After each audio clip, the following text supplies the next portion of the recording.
आप देख रहे हैं Indian horror TV Ashok Kumar के साथ। तो आइए शुरू करते हैं भूतिया वेली पार्ट 4। तो अब तक आपने देखा कि अनन्या, हेमंत, राघव और मनीष चारों इकट्ठा होकर एक दरवाजे से आने वाली हलचल को सुन रहे थे। वे चारों उस दरवाजे की ओर बढ़ते जा रहे थे। वहाँ पर उन्हें खट खट खट खट डोर बजाने की आवाज़ आ रही थी। तभी उन्होंने चलते चलते पीछे मुड़कर देखा तो उन्होंने पाया कि अनन्या उनके साथ नहीं है। वे तीनों अनन्या को वहाँ ना देखकर काफ़ी घबरा गए और राघव ने मनीष से पूछा, यार अनन्या कहाँ पर है? तू तो सबसे पीछे चल रहा था ना। मनीष ने कहा, मुझे नहीं पता, मेरा ध्यान पीछे नहीं था। वे तीनों बहुत डर गए थे और उन्हें अनन्या की फिक्र होने लग गई थी। वे सभी वापस मुड़े और आसपास के सभी कमरों में अनन्या को देखने लगे। वे सभी कमरे के पास जाते और अंदर की आहट महसूस करते।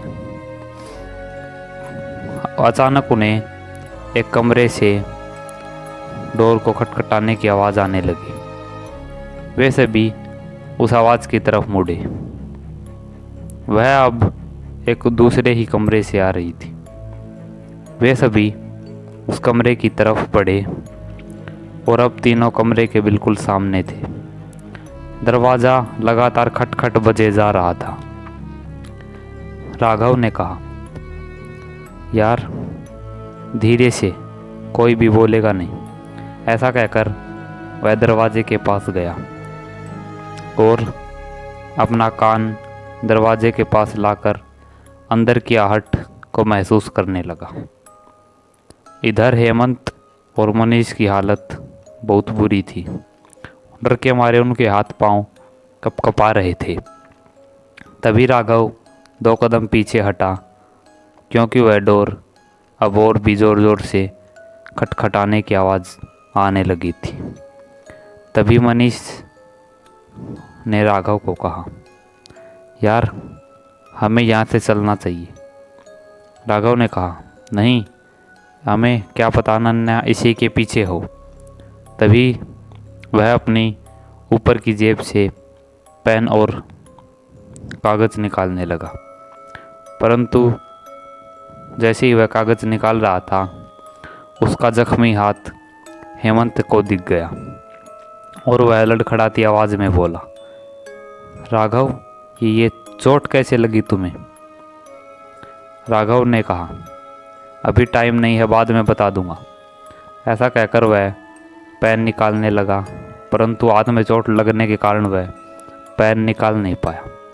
तभी मनीष ने अपने पीछे की जेब से पेन और कागज़ निकालकर उस पर तीनों के नाम लिखे और पेन और पेपर को अंदर खिसका दिया और वे तीनों डरी सहमी नज़रों से उस दरवाजे के पीछे की हलचल को सुनने लगे। काफ़ी देर हो गई थी परंतु कोई जवाब नहीं आया था। ठीक उनके पीछे एक और कमरा था जिस कमरे में अनन्या थी। अनन्या भी अपना कान दरवाजे से सटाए हुए आहट महसूस कर रही थी। उसने पेन और कागज़ पर अपना नाम लिखा और उसे दरवाजे की बाहर सरका दिया, मगर इन तीनों का ध्यान दूसरी साइड था। ये बहुत देर से उस कागज़ और पेन को देखे जा रहे थे, परंतु वहाँ कोई भी हलचल नहीं हुई। तभी राघव ने कहा, यार हमसे एक बहुत बड़ी गलती हो गई। हम एक चीज़ को तो भूल ही गए थे कि अगर इस हवेली में बेसमेंट भी हुआ तो हम क्या करेंगे।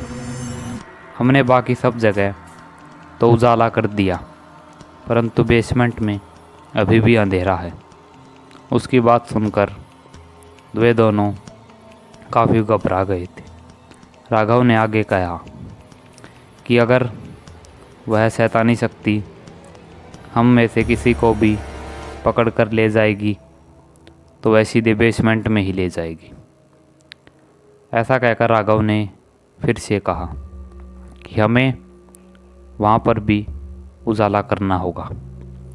राघव ने हेमंत से कहा कि तुम अनन्या को तब तक यहाँ पर ढूंढो, मैं और मनीष बेसमेंट को देखते हैं कि बेसमेंट है या नहीं। हेमंत कपकपाती आवाज़ में बोला, यार मुझे अकेला मत छोड़ो, मैं भी तुम्हारे साथ चलूँगा।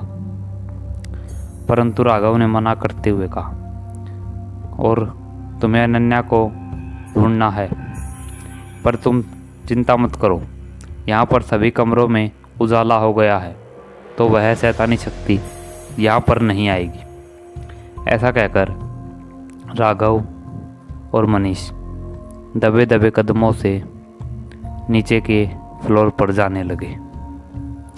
इधर हेमंत डरे सहमी नज़रों से इधर उधर देखता हुआ हर कमरे के नीचे देखता जा रहा था कि अनन्या किस कमरे में है। दूसरी तरफ अनन्या अभी भी दरवाजे से अपना कान सटाए खड़ी हुई थी। अचानक उसे कमरे में कुछ हलचल महसूस हुई। उसे ऐसा महसूस हुआ कि शायद उसके पीछे कोई खड़ा है। वह झट से पीछे मुड़ी, परंतु वहाँ पर कोई नहीं था। उसने झट से मोमबत्ती निकाली और उसे जलाकर उस कमरे में रख दिया, और वह फिर से दरवाजे की तरफ बढ़ी ही थी कि अचानक उसे फिर महसूस हुआ कि शायद कोई छत से उसे देखे जा रहा था। उसके पीछे एक काला साया छत से लटक रहा था, जिसकी आंखें खून सी लाल एकटक अनन्या को ही देखे जा रही थी। अनन्या पीछे मुड़ी, परंतु उसे कुछ भी दिखाई नहीं दिया। उसने गौर से देखा तो दूर फर्श पर एक किताब पर रखी हुई है। वह धीमे धीमे कदमों से उस किताब की तरफ बढ़ी और उसने उस किताब को खोलकर देखा। उसने कुछ पेज पलटे और उसका दिल दहल गया। उस किताब में अलग अलग चित्रकारी थी, किसी में भूत की तो किसी में शैतानी शक्ति की और मंत्र लिखे हुए थे। वह सभी डरावनी और खौफनाक तस्वीरें देखकर अनन्या की तो आंखें ही फटी की फटी रह गई थी। तभी उसे ऐसा महसूस हुआ कि कोई उसके पीछे खड़ा हुआ है। वह झट से पीछे मुड़ी, परंतु उसे कोई भी दिखाई नहीं दिया। वह फिर से उस किताब को देखने लगी। यहाँ दूसरी तरफ राघव और मनीष अब फ्लोर पर आ गए थे। फर्स्ट फ्लोर पर आते ही उन्होंने देखा कि आसपास टॉर्च मारी और उन्हें बेसमेंट को खोजने में बड़ी दिक्कत आ रही थी। वह लगभग सभी हवेली में घूम चुके थे, मगर उन्हें बेसमेंट अभी तक नहीं मिला था। और इधर हेमंत डरी सहमी नज़रों से हर दरवाजे के नीचे से देखता जा रहा था। अचानक हेमंत की नज़र एक दरवाजे पर पड़ी, जिसके नीचे एक पेपर था। उसने धीरे से उस पेपर को अपनी तरफ सरकाया और देखने लगा कि उस पर अनन्या लिखा हुआ था। उसे महसूस हुआ कि शायद अनन्या इस कमरे में है। इधर दूसरी तरफ राघव और मनीष भी बेसमेंट को खोजने में लगे हुए थे, परंतु उन्हें बेसमेंट अभी तक नहीं मिला था। अनन्या उस किताब को देखे जा रही थी। अचानक वह किताब उसके हाथ से छूटी और हवा में लटक गई। उस किताब को देखकर अनन्या के रोंगटे खड़े हो गए थे। अनन्या उस दरवाजे की तरफ भागी और उस दरवाजे को खोलने की कोशिश करने लगी, मगर वह दरवाज़ा नहीं खुला।